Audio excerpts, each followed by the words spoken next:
በሰው ልጅ የታሪክ ማህደር ውስጥ ከዚህ የበለጠ አይምሮን የሚያሞኝና ዓለምን ያታለለ ግዙፍ ታሪካዊ ውሸት ተፈጥሮ አያውቅም። የዛሬዋ መዳረሻችን አረንጓዴው መሬት ትባላለች። ነገር ግን እውነታዋ ፍጹምና ፍጹም ሌላ ነው። ይህች ምድር ከጫፍ እስከ ጫፍ እስከ 3 ኪሎ ሜትር ወይንም 3000 ሜትር ውፍረት ባለው ቅዝቃዜዋ አጥንትን በሚሰብርና ለሚሊዮን ዓመታት በረጋ የዘላለም በረዶ የተዋጠች አስፈሪ የነጭ በረሃ ዓለም ናት። ደግሞ ይግረማችሁ፣ የተፈጥሮ እንቆቅልሿ እዚህ ጋር ብቻ አያበቃም። መዳረሻችን በስፋቷ በዓለማችን ላይ ካሉ ደሴቶች ሁሉ አንደኛዋና እጅግ ግዙፏ ደሴት ናት። ነገር ግን በዚህ ማለቂያ በሌለው ግዙፍ መሬት ላይ የሚኖረው የሰው ልጅ ቁጥር ከአንድ ትንሽ መንደር ህዝብ እንኳን አይበልጥም። ምን ያክል ካላችሁኝ ደግሞ በዚህች ጋቢ መሳይ ምድር 56000 ሰዎች ብቻ ቤቴ ብለው ከትመዋል።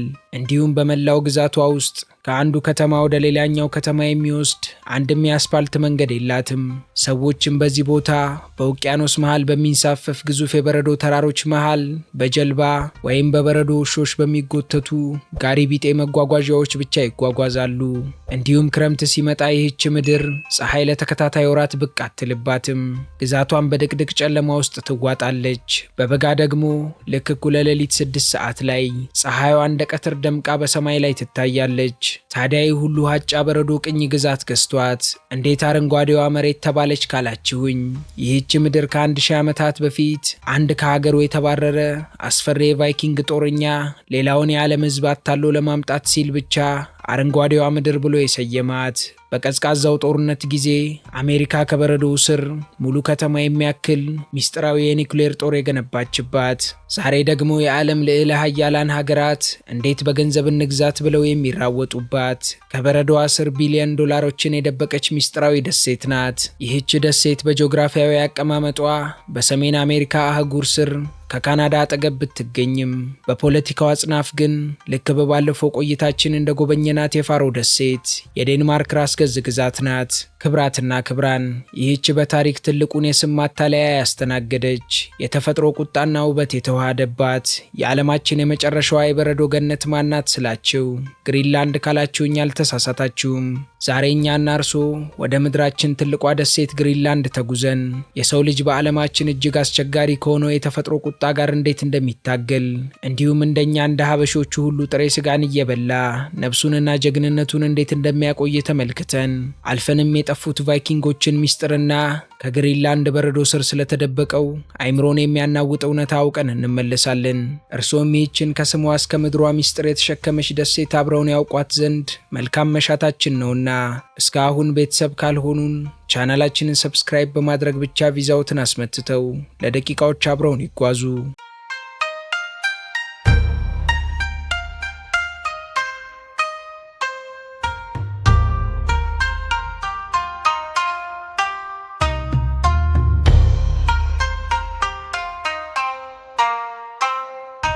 ግሪንላንድን ከሰማይ ሆነን ስንመለከታት ምድሯ ሙሉ በሙሉ ማለቂያ በሌለው ነጭ የጥጥ ብርድ ልብስ የለበሰች መስላ ትታየናለች። ነገር ግን ይበልጥ ወደ መሬቷ ጠጋ ብለን ስንመለከታት አይምሮን የሚያስደምም ግዝፈትና የሚያስፈራ የተፈጥሮ ኃይል አቅፋ እናገኛታለን። ግሪንላንድ በስፋቷ 2.16 ሚሊዮን ካሬ ኪሎ ሜትር የምትሸፍን በዓለማችን ላይ ካሉ ደሴቶች ሁሉ አንደኛዋና እጅግ ግዙፏ ደሴት ናት። ስፋቷ ግር ካላችሁና ንጽጽር ካስፈለገ ደግሞ ነገሩን በአመክንዮ ላስረዳችሁ። ግሪንላንድ ከአፍሪካዋ ግዙፍ ሀገር ዲሞክራቲክ ሪፐብሊክ ኦፍ ኮንጎ የምትልቅ፣ ከታላቋ እንግሊዝ በ10 እጥፍ የምትገዝፍ እንዲሁም 14 የአውሮፓ ሀገራትን በአንድ ላይ ጠቅልላ መያዝ የምትችል የሰማይ ስባሪ የምታህል ምድር ናት። ይሁን እንጂ የዚች ግዙፍ ደሴት 80 በመቶ አካል የግሪንላንድ የበረዶ ግግር በሚባል ከ100 ሺህ ዓመታት በላይ ዕድሜ ባለው ጥንታዊ በረዶ የተሸፈነ ነው። ይህም ዝም ብሎ በረዶ አይደለም። ውፍረቱ እስከ 3 ኪሎ ሜትር ወደ ላይ የሚደርስ የዓለማችን ግዙፉ ዘላለማዊ በረዶ ነው። ይህ በረዶ እጅግ ግዙፍና ከባድ ከመሆኑ የተነሳ በደሴቲቱ ላይ በሚያሳርፈው በሚሊዮን ቶን በሚቆጠር የክብደት ጫና ምክንያት የግሪንላንድን መሃል መሬት ልክ እንደ ጎድጓዳ ሳህን ወደ ታች አጎድጉዶት ይገኛል። እንዲሁም ይግረማችሁ፣ ይህ ሁሉ ግዙፍ በረዶ በአንድ ጊዜ ቀልጦ ቢያልቅ የዓለማችንን የውቅያኖስ የውሃ መጠን ከ7 ሜትር በላይ ከፍ ያደርገዋል። ይህ ማለት እንደ ኒውዮርክ፣ ለንደንና ቶኪዮ ያሉ የዓለማችን ግዙፍ ከተሞች ሙሉ በሙሉ በውሃ ይዋጣሉ ማለት ነው። ታዲያ የሰው ልጅና ሕይወት ያለው ነገር ሁሉ በዚች ግዛት ላይ የት ነው የሚኖረው ብላችሁ ከጠየቃችሁኝ በረዶው በማይሸፍነው እጅግ ጠባብ በሆነው የባህር ዳርቻ ላይ ብቻ ነው። እነዚህ ዳርቻዎች ፊዮርድ በሚባሉ የበረዶ ተራሮች የተሰነጠቁ የባህር ውሃ የሚገባባቸው እጅግ ውብና ጥልቅ የባህር መግቢያዎች ናቸው። ነገር ግን የግሪንላንድ የተፈጥሮ ድንቅነት መሬቱ ላይ ብቻ አያበቃም። እውነተኛውና ማራኪው ተአምር ያለው በሰማዩ ላይ ነው። በደሴቲቱ በክረምት ወቅቶች ፀሐይ ለተከታታይ ወራት ፈጽሞ ብቅ አትልም። ግዛቷም አጥንትን በሚሰብር ቅዝቃዜና በድቅድቅ ጨለማ ውስጥ ትዋጣለች። በዚህ አስፈሪና ዝምታ በነገሰበት ጨለማ ውስጥ ግን ሰማዩን በአረንጓዴ በሐምራዊና በሰማያዊ ቀለማት የሚያሸበርቀው የሰሜን ብርሃናት ልክ እንደ ሕያው መንፈስ በሰማይ ላይ ይደንሳል። የሀገሬው ተወላጆች የሆኑት ኢኒዮቶችም ይህንን የሚያበራ የሰማይ ላይ ብርሃን የሞቱት አባቶቻችን በሰማይ ላይ ኳስ ሲጫወቱ የሚፈጠር ብርሃን ነው ብለው ያምናሉ። በአንጻሩ በበጋ ወራት ደግሞ ፍጹም ተቃራኒ የሆነ የሰውን ልጅ አይምሮ የሚያሳስት ሌላ ተአምር ይፈጠራል። በግዛቷ ፀሐይ ለተከታታይ ወራት ፈጽሞ አትጠልቅም። እኩለ ሌሊት 6 ሰዓት ላይ ፀሐይ እንደ ቀትር ደምቃ በሰማይ ላይ ትታያለች። ይህ አይምሮን የሚያሳስት የተፈጥሮ ክስተትም የእኩለ ሌሊት ፀሐይ ወይም ሚድናይት ሰን ይባላል። በእነዚህ አስደናቂ ክስተቶች ሳቢያም በዚህች ደሴት ቀንና ማታ የሚለው የሰዓት ትርጉም ዋጋ ያጣል። ሰዎችም እኩለ ሌሊት ላይ አሳ ያጠምዳሉ፣ ልጆችም ውጪ ይጫወታሉ። ተፈጥሮም የሰውን ልጅ የጊዜ ስሌት ሽራ የራሷን ሕግ ብቻ ትጠቀማለች። እኛም በግሪንላንድ ተገኝተን የግሪንላንድን ሕዝብ ጥልቅ ስነ ልቦና፣ የዕለት ተዕለት ሕይወትና የጽናት ልክ ስንመለከት ሕዝቦቿ በዓለማችን ላይ ካሉ እጅግ ጠንካራ ሩህሩህና ከተፈጥሮ ጋር ፍጹም የተዋሃዱ ማህበረሰቦች አንዱ ሆነው እናገኛቸዋለን። አብዛኛው የግዛቷ ነዋሪዎች ማለትም ከ89 በመቶ በላይ የሚሆኑት ኢኒዩት የሚባሉ በሰሜን ዋልታ ለሺህ ዓመታት የኖሩ ጥንታዊ የአካባቢው ተወላጆች ናቸው። እነዚህ ድንቅ ህዝቦችም ኑሮን ያሸነፉትና ነፍሳቸውን ያቆዩት በዓለማችን እጅግ ቀዝቃዛና አረመኔ ከሆነው እስከ ኔጌቲቭ 50 ዲግሪ ሴንቲግሬድ ከሚደርስ አጥንት ሰባሪ ቀዝቃዛ አየር ንብረት ጋር ፊት ለፊት በመታገል ነው። በዚች በረዷማ ደሴት ዘመናዊ መኪና መግዛት የቅንጦት ዕቃ ብቻ ሳይሆን ብዙም ጥቅም የማይሰጥ ብረት ነው። የኢኒዩት ህዝብ የልብ ጓደኛ፣ ብቸኛ የትራንስፖርት አማራጭና የህይወት ሞተር የበረዶ ውሾች ናቸው። እነዚህ ውሾችም ዝም ብለው የቤት እንስሳት ብቻ አይደሉም፣ የህዝቡ የህልውና መሰረቶች ናቸው። እንደ ተኩላ የሚጮሁትና በበረዶ ላይ የሚተኙት እነዚህ ጠንካራ ውሾች ከሰው ልጅ ጋር ያላቸው ጥብቅ የፍቅር ትስስር እጅግ አስገራሚ ነው። አይምሮን የሚያስደምመው እውነታ ደግሞ የሀገሪቱ መንግስት የእነዚህን ጠንካራ ውሾች ዘር ንጽህና ለመጠበቅ ሲል ከግሪንላንድ ውጭ ያለ ሌላ ማንኛውም የውሻ ዘር ወደ ደሴቲቱ የሰሜን ክፍል እንዳይገባ በህግ አግዷል። ውሾቹም ለኢኒዩቶች ከእንስሳም በላይ ቤተሰብ ናቸው። በተጨማሪም የምግብ ባህላቸው ደግሞ ሌላኛው አይምሮን የሚያስደምምና ለህልውናቸው ወሳኝ የሆነ የተፈጥሮ ሚስጥር ነው። ተፈጥሮ መሬቱን ከጫፍ እስከ ጫፍ በግግር በረዶ ስለሸፈነችው ግሪንላንዳውያን ግብርና፣ እርሻ፣ አትክልት ወይንም ፍራፍሬ የሚባል ነገር በታሪካቸው አይተው አያውቁም። ታዲያ የሰው ልጅ ለመኖር ያለ ፍራፍሬ ቫይታሚን ሲን ከየት ያገኛል ካላችሁኝ የዚህ ህዝብ ብቸኛ የምግብ ምንጭ ከሚያገሳው በረዷማ ውቅያኖስ የሚያድኑት የአሳ ነባሪ ስጋና የሴል ስጋ ነው። ህዝቡም ሙክቱክ የተባለውን የአሳ ነባሪ ቆዳና ስጋ ምንም እሳት ሳያስነካው በጥሬ ይመገበዋል። ይህ የሆነበት ምክንያትም የህዝቡ የቅንጦት ባህል ሆኖ ሳይሆን ሳይንስ እንዳረጋገጠው ይህ ጥሬ ስጋ ልክ እንደ ብርቱካን በውስጡ ከፍተኛ የሆነ የተፈጥሮ ቫይታሚን ሲ የያዘ በመሆኑ ህዝቡን ስከርቪ ከተባለ ገዳይ በሽታ ስለሚጠብቀው ነው። ከዚህ ህልውና ትግል ባለፈ ኢኒዩቶች ሲላ የሚባል የሚያስደምም ጥልቅ መንፈሳዊ ፍልስፍና አላቸው። ሲላ ማለት በቋንቋቸው የአየር ንብረት፣ የተፈጥሮ መንፈስ፣ የዓለም ሚዛንና የሰው ልጅ አይምሮ ማለት ሲሆን ተፈጥሮን በጉልበት ወይንም በቴክኖሎጂ መቆጣጠር እንደማይችሉ ጠንቀቀው ስለሚያውቁ ለተፈጥሮ ቁጣ በፍጹም ትህትና እጅ ይሰጣሉ። ነገ ምን ይሆናል ብለውም አይጨነቁም። ብቻ ተፈጥሮ የሰጠቻቸውን በጸጋ ተቀብለው የዕለቱን ብቻ ይኖራሉ። በተጨማሪም የግሪንላንዳውያንን የዕለት ተዕለት ህይወት፣ የጽናት ባህልና ስነ ልቦና በጥልቀት ስንመረምር ምንም እንኳን በካርታ ላይ በዓለም ተቃራኒ ጫፍ ላይ ብንገኝም ከኛ ከኢትዮጵያውያንና ከኤርትራውያን ጋር በሚገርም ሁኔታ የሚያስተሳስረን አይምሮን የሚያስደምም ስነ ልቦናዊና ባህላዊ መመሳሰል እናገኛለን። በተለይም በምግብ ባህላችንና ለምግባችን በምንሰጠው ክብር ላይ ግሪንላንዳውያን ይመስሉናል። እኛ ሀበሾች ከጥንት የጀግንነት ባህላችንና ከማይበገረው ብርታታችን ጋር በማያያዝ ጥሬ ስጋ መመገብን ልክ እንደ ትልቅ ክብርና ከፍተኛ ማህበራዊ እሴት እንደምንቆጥረው ሁሉ የግሪንላንድ ኢኑይት ህዝብም ሙክቱክ የተባለውን የአሳ ነባሪ ጥሬ ስጋ በከፍተኛ የህብረተሰብ ድግስና ክብር በልዩ ቢላዋ እየቆረጠ በጥሬው ይመገባል። ግሪንላንዳውያን በታሪክ መስመር አስገራሚ መታለልን ያስተናገዱ እንዲሁም ከመሬታቸው በታች አስደናቂ ሀብትን የደበቁ ሚስጥራዊና ተፈጥሮን በትግል ያሸነፉ ድንቅ ህዝቦች ናቸው። በታሪክ መስመርም እነዚህ አስደናቂ ህዝቦች የራሳቸውን የታሪክ መዝገብ ከጥንት እስከ ዛሬ ድረስ በደማቅ ቀለም እየጻፉ ይገኛሉ። እኛም እዚህ ድረስ መተን ኑሯቸውን ተዋውቀን እንግዳ የሆነ ታሪካቸውን አለመስማት ልክ አይሆንምና እነዚህ ደፋር ህዝቦች ከጥንት እስከ ዛሬው ኑሯቸው ያለፉበትን የታሪክ መስመር በጥልቀት ለመረዳት ዘመናትን አብረን ወደ ኋላ እንሻገር።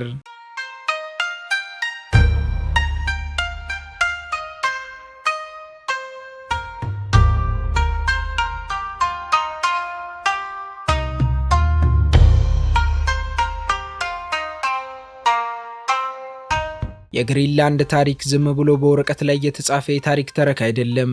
ይልቁንም በሰው ልጅ ጽናት፣ በታላላቅ የጂኦግራፊ ማታለያዎችና በዘመናዊ ዓለም የፖለቲካ ሴራዎች የተሞላ አይምሮን የሚያስደምም የሆሊውድ የሳይንስ ልብ ወለድ ፊልም የሚመስል ፍሰት ነው። የደሴቲቱ ታሪክ የሚጀምረው ከክርስቶስ ልደት በፊት በ2500 ዓመተ ዓለም አካባቢ ሲሆን በጊዜውም ሳቃቅና ዶርሴት የተባሉ ጥንታዊ የሰሜን አሜሪካ ህዝቦች የቀዘቀዘውን ባህር አቋርጠው ይህችን ነጭ በረሃ ለመጀመሪያ ጊዜ ረገጧት። ነገር ግን እውነተኛውና የዛሬው የኢኑይት ህዝብ ታሪክ የተወለደው እንደ አውሮፓውያን አቆጣጠር በ1200 ዓመተ ምህረት አካባቢ ነበር። በወቅቱ ቱሌ የተባሉ ለበረዶ ህይወት ፈጽሞ ያልተበገሩ ጥንታዊ አዳኞች ከሰሜን አሜሪካ ጫፍ ወደ ግሪንላንድ በመፍለስ በደሴቲቱ ቋሚ ህይወትን መሰረቱ። ነገር ግን የዚህች ደሴት የስም ፋላሲ የሚወለደው በአንድ አስደናቂ ክስተት ላይ ነው። እንደ አውሮፓውያን አቆጣጠር በ982 ዓመተ ምህረት ኤሪክ ዘሬድ የተባለ በፈጸመው የግድያ ወንጀል ከሀገሩ አይስላንድ የተባረረ አስፈሪ የቫይኪንግ ጦረኛ በመርከብ ሲንከራተት ይህችን ምድር አገኛት። ኤሪክም ይህች መሬት ከጫፍ እስከ ጫፍ በረዶና ገደል መሆኗን ቢያውቅም ሌሎች ሰዎችን አታለው በማምጣት የራሱን አዲስ ንግስና ለመመስረት አሰበ። በሐሳብ ብቻም ሳይቀር ሰዎች ስሙን ሰምተው እንዲሳቡ ይህችን ነጭና አስፈሪ በረሃ ግሪንላንድ ወይንም አረንጓዴው ዓለም ምድር ብሎ ሰየማት። ታሪክ እንደሚያትተውም በርካቶች በስሟ ተታለው ንብረታቸውን ሽጠው ከኤሪክ ጋር መጥተው ከትመውባታል። ኋላም እነዚህ የቫይኪንግ ሰፋሪዎች ቤተክርስቲያንና መንደሮችን እየገነቡ ለ500 ዓመታት ያህል በደሴቲቱ ላይ ኖሩ። ነገር ግን በ15ኛው ክፍለ ዘመን ዛሬም ድረስ ታሪክ ያልፈታው ታላቅ ሚስጥር በደሴቲቱ ተፈጠረ። በወቅቱም በአካባቢው የነበሩት በሺዎች የሚቆጠሩ ቫይኪንጎች በድንገት ከደሴቲቱ ላይ ሚስጥራዊ በሆነ መንገድ ጠፉ። ለዚህ ደግሞ ምንም አይነት የጦር ወይንም የእልቂት አሻራ አልተገኘም።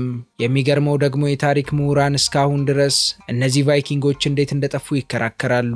አብዛኛው ሳይንሳዊ መላምት ግን በአነስተኛው የበረዶ ዘመን በተከሰተ ክፉ የአየር ንብረት መዛባት ቅዝቃዜው ጨምሮ ቫይኪንጎች ኑሮውን መቋቋም አቅቷቸው አለቁ ይላል። ነገር ግን የሚገርመው ሁነት ቫይኪንጎቹ ሲያልቁ የሀገሬው ተወላጆች የሆኑት ኢኑይቶች ከተፈጥሮ ጋር በነበራቸው ፍጹም ውህደት ምክንያት ይህንን አስፈሪ ዘመን ተሻገሩ። ቆይቶም ነገሮች እንዲህ እንዲያያሉ ሰንብተው እንደ አውሮፓውያን አቆጣጠር በ1721 ዓመተ ምህረት ሃንስ ኤግዴ የተባለ የዴንማርክና የኖርዌይ ዝርያ ያለው ቄስ እነዚያ የጠፉት ጥንታዊ ቫይኪንጎች አሁንም ድረስ ይኖሩ ይሆን በሚል ጉጉት ወደ ግሪንላንድ ተጓዘ።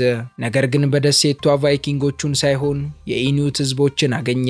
ይህ ክስተትም ግሪንላንድን በይፋ በዴንማርክ የቅኝ ግዛት ስር እንድትወድቅ አደረጋት። ግዛቷን በዴንማርክ ስር እየተዳደረች ቆይታ ዓለም በከፍተኛ ስጋት ውስጥ በነበረችበት በቀዝቃዛው ጦርነት ጊዜ ደሴቲቱ እንግዳ ነገርን አስተናገደች። በወቅቱም አሜሪካና ሶቪየት ህብረት በከፍተኛ የኒውክሌር ጦርነት ፍርሃት ውስጥ ስለነበሩ አሜሪካ ግሪንላንድ ለሩሲያ የነበራትን ጂኦግራፊያዊ ቅርበት ተጠቅማ ካምፕ ሴንቸሪ የተባለ እጅግ ሚስጥራዊ ወታደራዊ ቤዝ ገነባች። ይህ ፕሮጀክትም በኮድ ስሙ ፕሮጀክት አይስዎርም ይባል ነበር።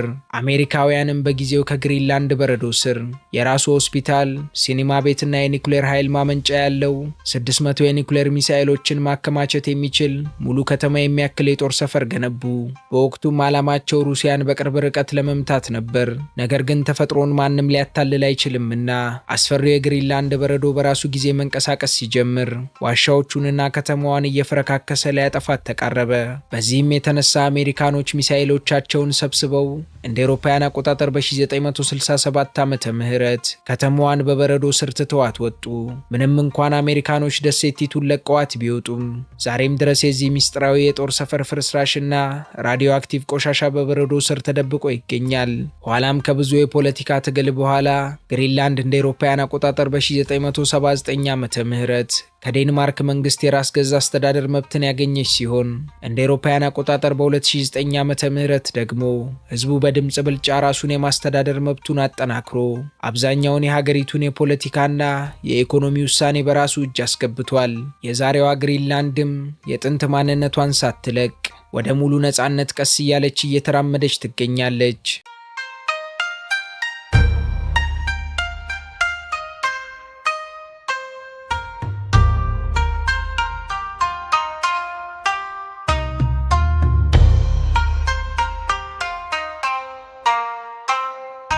የግሪንላንድን የዘመናችንን ህይወትና ተቃርኖ ለማየት ከተሞቿንና የግዛቷን ወሳኝ መዳረሻዎች መቃኘት ግድ ይለናል።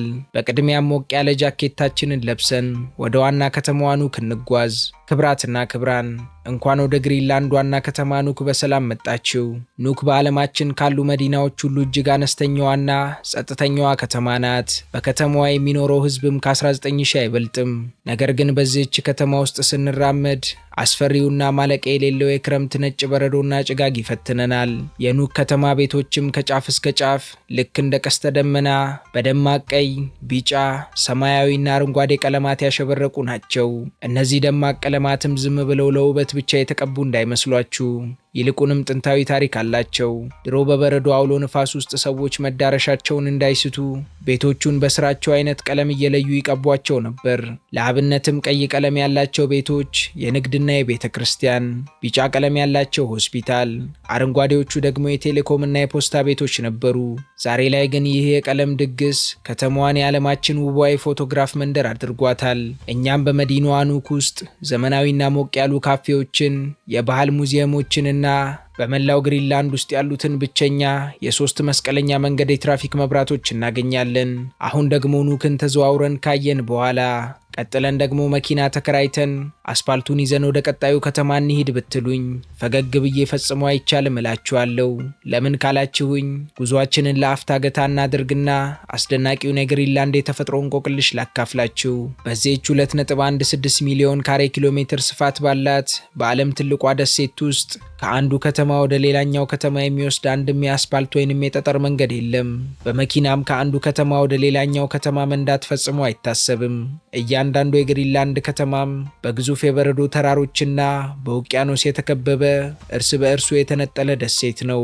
ስለዚህ ከተማ ለከተማ ለመጓዝ ወይ በትንንሽ ጀልባዎች የሚያገሳውን ውቅያኖስ ማቋረጥ አለብን፣ ወይ ሄሊኮፕተር መከራየት አለብን፣ አሊያም ደግሞ በውሾች በሚጎተት የሸርታቴ ጋሪ መጠቀም ግድ ይለናል። እንግዲያውስ እዚህ ላይ ከተስማማን መዲናዋ ኑክን ተሰናብተን በጀልባ ወደ ሰሜን አቅጣጫ አብረን እንጓዝ። በመንገዳችን በውቅያኖሱ ላይ ስንጓዝም ከውሃው ላይ ብቅ ብለው የሚንሳፈፉ ግዙፍ የበረዶ ተራሮች ልክ እንደ ነጭ ሰማይ ጠቀስ ህንፃዎች ግራና ቀኝ ይታዩናል። ከአፍታ በኋላም የዓለም ቅርስ በሆነችው ኢሉሊሳት በተባለችው አስማታዊ የበረዶ ከተማ ዳርቻ ላይ ጀልባችንን እናሳርፋለን።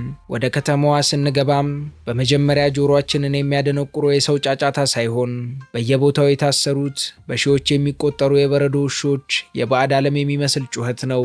ኢሉሊሳት ማለት በሀገሬው ቋንቋ የበረዶ ተራሮች ማለት ሲሆን እኛም እዚህ በባህር ዳርቻው ላይ ቆመን ወደ ውቅያኖሱ ስንመለከት ተፈጥሮ ልታሳየን የምትችለውን እጅግ አስፈሪና ማራኪ ትዕይንት እናያለን። ከፊታችንም ከተማዋን የሚያክሉ በሚሊዮን ቶን የሚመዝኑ ግዙፍ የበረዶ ግግሮች ከዋናው ተራራ ላይ ሲገነጠሉ የሚያሰሙትን ልክ እንደ ቦምብ የሚፈነዳና የሚያስደምም ድምፅ እንሰማለን። ይህ ብቻም ሳይሆን በረዶው ሲሰበር መሬቱ ይንቀጠቀጣል። ሌላኛው እጅግ አስገራሚውና አሳዛኙ ታሪካዊ እውነታ ደግሞ ከፊታችን የምናየው ይህ የኢሉሊሳት ባህር ዳርቻ እንደ አውሮፓውያን አቆጣጠር በ1912 ዓመተ ምህረት ታዋቂዋን ግዙፍ መርከብ ታይታኒክን በውቅያኖስ መሃል ላይ ገጭቶ ያሰጠማት ያ ግዙፍ የበረዶ ግግር ተገንጥሎ የተነሳበት መሆኑ ነው። እኛም አሁን የቆምነው ታይታኒክን ያሰጠማት ገዳይ በተወለደበት የዓለማችን ግዙፉ የበረዶ ማምረቻ ማዕከል ላይ ነው። በተጨማሪም ተፈጥሮ እጅግ ውብ ግን ደግሞ እጅግ አስፈሪ መሆኗን ከዚች ከተማ በላይ የሚነግረን ሌላ ቦታ የለም። ተፈጥሮዋንና ከተሞቿን በከፊል ቃኝተን የኢኮኖሚዋን ነገር የተመለከትን እንደሆን የግሪንላንድ ኢኮኖሚ አስደናቂ ሆኖ እናገኘዋለን። ግሪንላንድ በዓለም ላይ ካሉ ከፍተኛ የሽሪምፕና የሃሊቡት አሳ አቅራቢዎች አንዷ ስትሆን አሳ አጥማጆቿም ይህንን አሳ የሚያወጡት በበረዶ በተሸፈነ አስፈሪ ውቅያኖስ ላይ ከገዳይ ማዕበል ጋር እየታገሉ ሕይወታቸውን በከፍተኛ አደጋ ላይ ጥለው ነው። ይሁን እንጂ ሀገሪቱ ይህን ሁሉ ጥረት ብታደርግም ራሷን ችላ መኖር ስለማትችል በየዓመቱ ከዴንማርክ መንግስት በሚሰጣት ከፍተኛ የገንዘብ ድጎማ ህልውናዋን ታስቀጥላለች። ነገር ግን የሀገሪቱ ዕጣ ፈንታ በአጭር ጊዜ ውስጥ ሊቀየር እያኮበኮበ ይገኛል። የዓለም ሙቀት መጨመር ይህንን ማለቂያ የሌለውን በረዶ እያቀለጠው ሲመጣ ከበረዶው ስር ዓለምን የሚያስደነግጥ እጅግ ግዙፍ የሆነ የማዕድን ሀብት እንዲሁም እጅግ ብርቅዬ የምድር ማዕድናትና ነዳጅ መኖሩ ተረጋግጧል። ይህን ተከትሎም የግሪንላንድ የፖለቲካና የኢኮኖሚ ዋጋ እጅግ ከመጨመሩ የተነሳ ግዛቷ ዛሬ የዓለም ልዕለ ሀያላን ሀገራት የትግል ሜዳ ሆናለች። ይህም ወደ አወዛጋቢው የዘመናችን የፖለቲካ እንቆቅልሽ ያመጣናል። የምድራችን ልዕለ ሀያል ሀገር አሜሪካም ደሴቲቱን በገንዘብ ገዝታ የራሷ ግዛት ለማድረግ ያላትን የረዥም ጊዜ ፍላጎት በይፋ አሳውቃለች። የአሜሪካው ፕሬዝደንት ዶናልድ ትራምፕ በመጀመሪያው የስልጣን ዘመናቸው እንደ አውሮፓውያን አቆጣጠር በ2019 ዓመተ ምህረት ግሪንላንድን የመግዛት ሀሳብ አቅርበው የዴንማርክ ጠቅላይ ሚኒስትር ይህ ትርጉም የለሽ ነው በማለት ውድቅ አድርገውባቸው ነበር። ነገር ግን ውዝግቡና ፍላጎቱ እዚህ ላይ አላበቃም። እንደ አውሮፓውያን አቆጣጠር ከ2025 ዓመተ ምህረት ጀምሮ በተረከቡት ሁለተኛው የስልጣን ዘመናቸው ፕሬዝዳንት ትራምፕ ይህንን ግሪንላንድን የመጠቅለል ፍላጎታቸውን በከፍተኛ ደረጃ አጠናክረው ቀጥለዋል። ይህ ጉዳይም በጀመርነው ዓመት በ2026 መጀመሪያ ላይ እጅግ አደገኛ ደረጃ ላይ ደርሶ ነበር። ትራምፕም ግሪንላንድን ለመቆጣጠር ሲሉ የጦር ኃይል ከመጠቀም ወደ ኋላ እንደማይሉ በመናገራቸውና ዴንማርክ ደሴቲቱን አሳልፋ ካልሰጠች በአንዳንድ የአውሮፓ ሀገራት ላይ የ25 በመቶ የንግድ ታክስ ጥላለው ብለው በማስፈራራታቸው በዓለም አቀፍ ደረጃ ታላቅ ዲፕሎማሲያዊ ቀውስ ተፈጥሮ ነበር። ምንም እንኳን በጥር 21 ቀን 2026 ዓመተ ምህረት በዳቮስ የኢኮኖሚ ስብሰባ ላይ ፕሬዝደንቱ ኃይል እንደማይጠቀሙ ቢያስታውቁም ዶናልድ ትራምፕ ግን ዛሬም ድረስ ግሪንላንድን የራሳቸው የማድረግ ህልማቸውን አልተዉትም። እንዲሁም በቅርቡ አሁን ባለንበት በነሐሴ ወር ላይ ፕሬዝደንት ትራምፕ የትም ሳያመነቱ የስልጣን ዘመኔ ከማለቁ በፊት ግሪንላንድ በአሜሪካ ቁጥጥር ስር ትውላለች በማለት በይፋ ተንብየዋል። ፕሬዝዳንቱም ይህንን የሚያደርጉት ደሴቲቱ ሩሲያንና ቻይናን ለመከላከል ለብሔራዊ ደህንነት እጅግ ወሳኝ በመሆኗ እንዲሁም እጅግ ውድ የሆኑ ማዕድናትንና የነዳጅ ሀብቷን ለመቆጣጠር እንደሆነ በግልጽ ይናገራሉ። አስገራሚው የቅርብ ጊዜ እውነታ ደግሞ በዚሁ በያዝነው የነሐሴ ወር ከትራምፕ ጋር የቅርብ ትስስር ያለው ግሪንላንድ ኢነርጂ የተባለ የአሜሪካን ኩባንያ በግሪንላንድ ያለ ፍቃድ የነዳጅ ቁፋሮ ዕቃዎችን በማስገባቱ የግሪንላንድ መንግስት ለአሜሪካ ጥብቅ ማስጠንቀቂያ ሰጥቷል። የግሪንላንድ እና የዴንማርክ ባለስልጣናትም ግሪንላንድ ለሽያጭ አልቀረበችም በማለት የትራምፕን ፍላጎት አጥብቀው እየተቃወሙ ይገኛሉ። ጠቅለል ስናደርገውም ይህች ሚስጥራዊ ደሴት ዛሬ ላይ በረዶ ብቻ ብትሆንም ነገ ላይ ግን ዓለምን የሚያናውጥ የሀብትና የልዕለ ሀያላን ሀገራት የፖለቲካ እምብርት የመሆን ዕድሏ እጅግ ሰፊ ነው። በማጠቃለያው ግሪንላንድ ማለት በቫይኪንጎች ማታለያ አረንጓዴ ተብላ የተሰየመች በሚያስፈራ የክረምት ጨለማና በሚያስደምም የሰሜን ብርሃን ያሸበረቀች ሕያው የነጭ በረዶ ዓለም ናት። በአንድ በኩል በዓለም ትልቋ ደሴት ሆና አንድም የሚያገናኝ መንገድ የሌላት ግዛት፣ በሌላ በኩል ደግሞ ውሾች ከሰው ልጅ ጋር ፍጹም የተዋሃዱባት የተፈጥሮ ሚስጥር ናት። ግሪንላንድ የሰው ልጅ ዘመናዊ ቴክኖሎጂ በሌለበት ጥንታዊ ዘመን እንኳን በማስተዋል በትዕግስትና በማህበራዊ ፍቅር የቱንም ያህል አስፈሪ የሆነን የተፈጥሮ ቁጣና ቅዝቃዜ ማሸነፍ እንደሚችል ያሳየች ሕያው ምስክር ናት።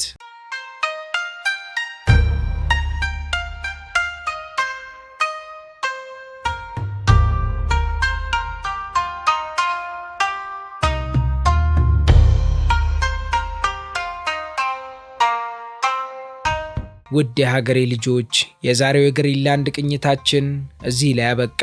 በቀጣይ መርሃ ግብር እስከምንገናኝ ድረስ ለቻናላችን አዲስ ከሆናችሁ ሰብስክራይብ በማድረግ ቤተሰብ ሁኑን። እንዲሁም ቪዲዮውን ላይክ እና ሼር በማድረግ አበረታቱን። እስከ ቀጣይ ቸርን ሰንብት። ነው።